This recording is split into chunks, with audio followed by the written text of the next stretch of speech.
अंधविश्वास कहें या फिर आपसी मतभेद कहें, क्योंकि अगर ये पति पत्नी के आपस का विवाद है तो फिर इतना खौफनाक कदम पत्नी क्यों उठाई, या फिर अंधविश्वास है, जादू टोना तंत्र मंत्र की क्रिया है तो भी पत्नी ने इतना बड़ा कदम क्यों उठाई, समझ से परे है। ससुराल और मायके वाले उसे विक्षिप्ति यानी कि मानसिक रोगी बता रहे हैं। क्या सच में महिला का दिमागी हालत ठीक नहीं, या फिर तंत्र मंत्र के चक्कर में अपने मासूम बेटे बेटियों को मौत के घाट उतार कर खुद फांसी के फंदों पर झूलकर एक खौफनाक कदम उठाए, जिससे कि शहर में सनसनी फैल गया।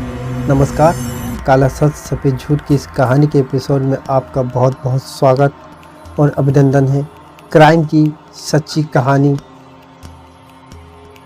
लेकर आया हूँ जो कि आपको झकझोर कर रख देगी और पारिवारिक परिवेश, सामाजिक परिवेश में जादू टोना कई साल कई शुरू से चलता आ रहा है और आपसी विवाद, पति पत्नी का झगड़ा भी चला आ रहा है। पति पत्नी का झगड़ा हमेशा हर घर में होता है, लेकिन सूझबूझ से अगर आप काम नहीं लिए तो आपका परिवार यूं ही ख़त्म हो जाएगा और कुछ नहीं मिलेगा। कहानी उत्तर प्रदेश के सबसे खूबसूरत शहर मिर्ज़ापुर में एक थाना पड़ता है। कछवा थाना क्षेत्र के एक ग्राम है सेमरी में दिव्यांग हरिश्चंद्र बिंद अपने पत्नी और 4 वर्षीय बेटे शिवांश और 14 वर्षीय बेटे सुमांश के साथ रहते हैं। हरिश्चंद्र मजदूरी करता है, उसी से अपने परिवार का भरण पोषण करता है। लेकिन शनिवार को सुबह 25 अक्टूबर 2025 को शनिवार को सुबह वो बाजार अपने गृहस्थी का सामान लेने गया था। शाम को जब वो घर लौट कर आया तो अपने कच्चे मकान का दरवाज़ा अंदर से बंद था। उसकी पत्नी 35 वर्षीय संगीता और 4 वर्षीय बेटे और 14 माह के बेटे के साथ घर के अंदर थी। दरवाज़ा खुलवाने का काफ़ी प्रयास किया गया, लेकिन कोई अंदर से जवाब नहीं आया। इसके बाद दरवाज़ा तोड़कर घर में दाखिल हुआ तो उसके पांव तले ज़मीन खिसक चुकी थी। अंदर का नज़ारा देखकर वो अंदर से हिल गया था। उसे समझ में नहीं आया कि कुछ समय पहले सब ठीक ठाक चल रहा था, अचानक ऐसा क्या हुआ।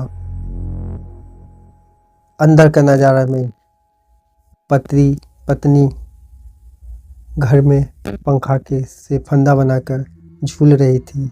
दोनों बच्चे बिस्तर पर पड़ा हुआ था। दोनों बेटों के मुंह में कपड़ा ठूसने के बाद गला दबाकर हत्या की गई थी।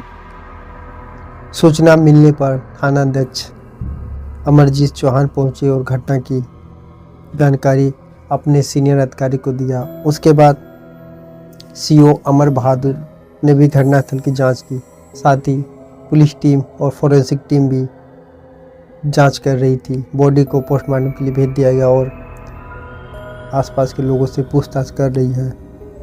एक पेड़ से दिव्यांग हरिश्चंद्र ने बताया कि पत्नी संगीता कई दिनों से आचार्य प्रशांत का वीडियो अपने मोबाइल पर देखती थी।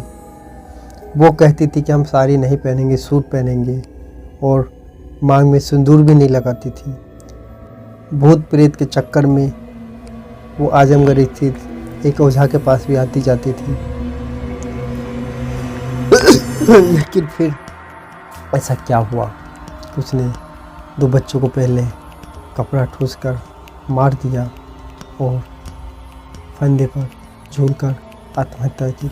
ये राज का खुलासा क्या होगा, क्या है इसके पीछे की सच्चाई, वो तो पोस्टमार्टम रिपोर्ट के बाद ही पता चलेगा। इसको लेकर